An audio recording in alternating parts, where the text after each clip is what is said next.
And talk about the Vols' massive recruiting weekend. Steve, David Sanders, five-star offensive tackle, gave his pledge to the Vols. What is the impact of Tennessee landing his commitment?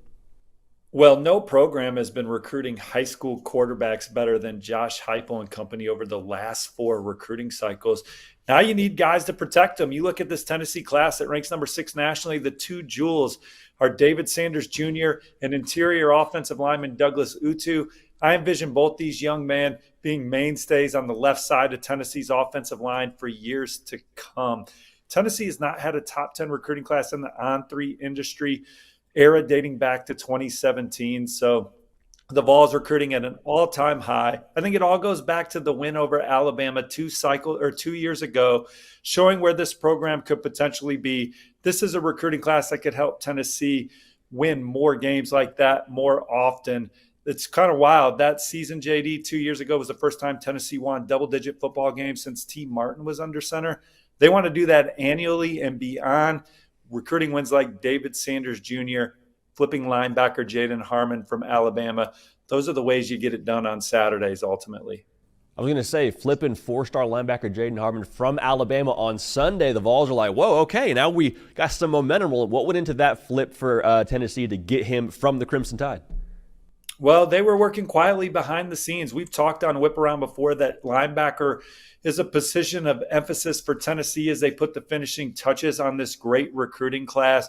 Ohio State was another program kicking tires on Jaden Harmon. So to go out and beat the best of the best, to beat Alabama, to beat Ohio State on the trail, that's how you win those games on Saturdays. Jaden Harmon, a rangy, physical, versatile second-level defender that was highly coveted. Big pickup for Tennessee. And they're still looking for another linebacker this cycle. We'll get into more of that later in the show. And Steve, I want to ask you a big picture question here when it comes to Tennessee recruiting, because you mentioned who they're getting these wins over. They beat Ohio State for David Sanders, and Georgia was also in the mix, and talk about flipping a guy from Alabama. What does that say about where Tennessee sits right now in the modern college football era with how they're able to recruit with some of these major brands in the sport? Well, that program or that season 2 years ago showed these prospects as it was early in their recruiting process that Tennessee could win big games, can beat Alabama, can compete for SEC championships under Coach Heupel and this staff. So I think first and foremost, that's the foundation for why Tennessee's having so much success. Recruiting is a relationships game. Tennessee was recruiting David Sanders since he was in the 8th grade. And it's not just relationships with the coaching staff, it's relationships with players. He got a chance to spend a lot of time around players in the locker room. Recruits, George McIntyre was the lead peer recruiter, their quarterback commit on David Sanders Jr., so he felt very comfortable around the guys. And then, JD, you know recruiting is an infrastructure and resources game right now, and Tennessee is one of the programs most well-oiled in that arena as well. So I think when you add all of that up, Tennessee has a top 10 class in the country and a program that's right there in the middle of it for some of the nation's top prospects year in and year out over the last couple cycles.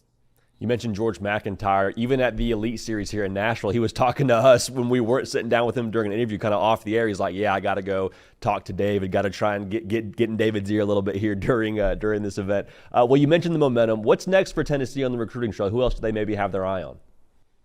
Well, cornerback Onis Konanban, he's a 4-star recruit that's going to announce his college decision on Friday. The on-3 RPM heavily favors the Vols. He would put the finishing touches on what they've done in the secondary. And then Ty Jackson is the number 1 linebacker in the on-3 player rankings. Talked to his father, Samaj, this morning, and he said they may be in Knoxville in October for the rematch in Neyland Stadium when Alabama comes to town as they try and bounce back from that loss 2 years ago. Those are 2 programs high on his list. Alabama's a mainstay. Tennessee's starting to rise up with Ty Jackson. He's going to be at the Florida-Miami game to start the season and go from there. But Tennessee is a program that's starting to make a move with Ty Jackson, and he could be inside Neyland for the big showdown against Alabama later in the year. Big Mo is in the building on Rocky Top. Now, whenever there's a flip, obviously there's 2 sides to every flip. So Jaden Harmon flips from Alabama to Tennessee. The folks on Rocky Top rejoice. What happens now for Alabama? Where do they look to go next? Well, Ty Jackson's target numero uno for them, and they were recruiting him heavily even when Jaden Harmon was in the fold. Alabama's one of the front runners for Ty Jackson. They got the last official visit of the summer. He's been there a few times. They love the strength and nutrition of the program. They love the campus. They love the powerhouse and everything that entails in that. And he's going to be back on campus for the game against Georgia later this season. So Alabama, very much one of the front runners for Ty Jackson. That's the guy they covet at the position. I wouldn't be surprised if he's ultimately in a class that currently ranks number 2 nationally by On3.